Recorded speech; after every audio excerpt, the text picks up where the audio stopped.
I go against this guy? Well, it's because of, again,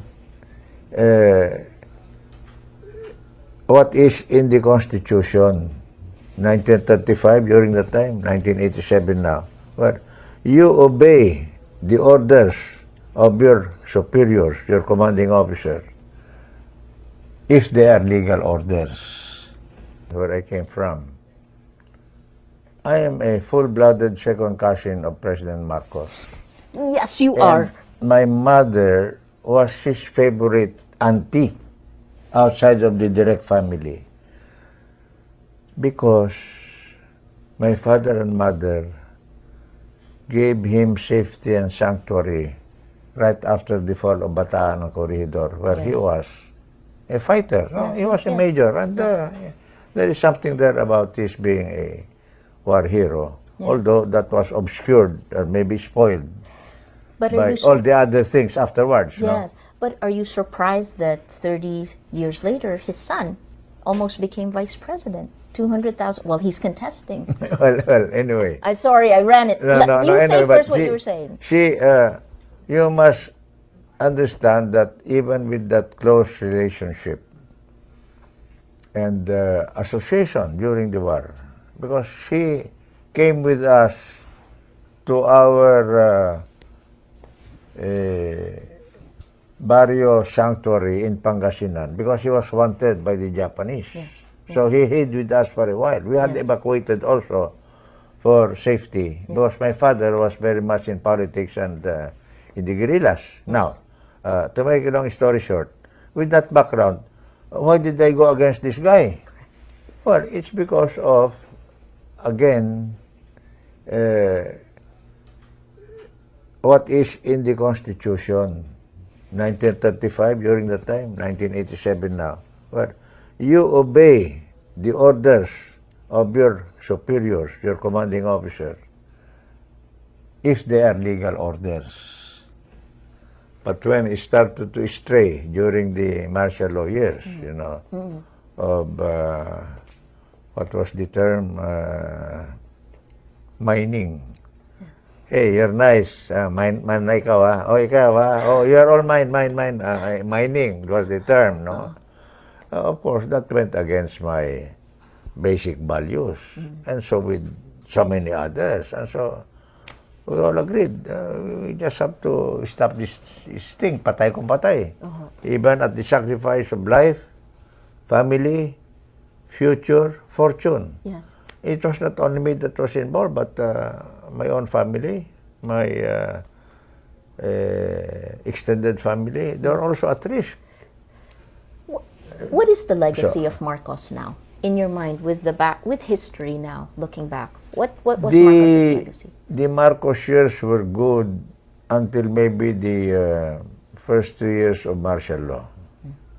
And I give credit to his wanting to, you know,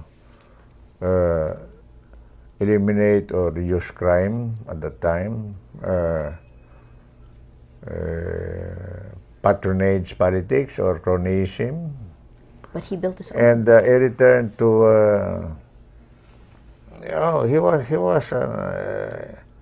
He was an anti-communist fighter. He returned to democracy. No. Unfortunately, it did not turn out that way. And hopefully, his offspring will revert back to his original character. Were you surprised? But Marcos? it's different now. We're not. I don't think we're gonna see another Marcos in our lifetime. But were you surprised by the rise of Bongbong Marcos?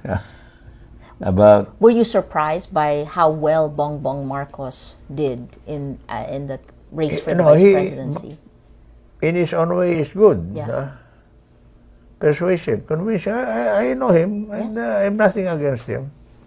I'm nothing against the children, but I'm just. I said in public already. I said the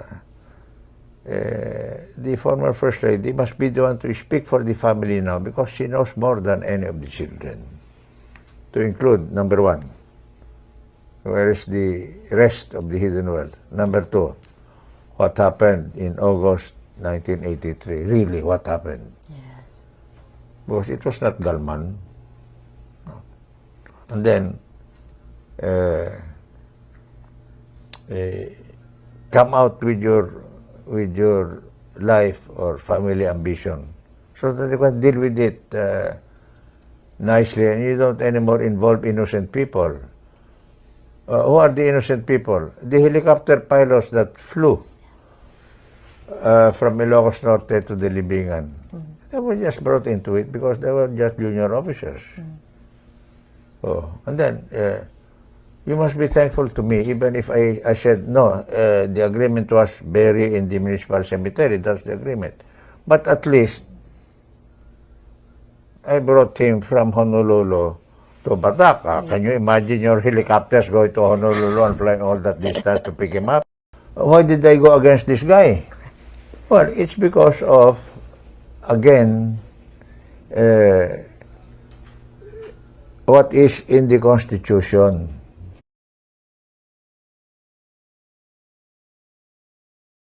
In the Constitution, 1935 during that time, 1987 now. Well, you obey the orders of your superiors, your commanding officer, if they are legal orders. Where I came from, I am a full-blooded second cousin of President Marcos.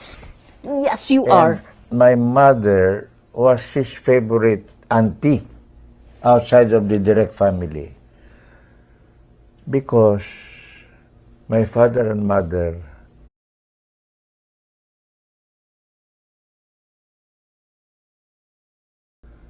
gave him safety and sanctuary right after the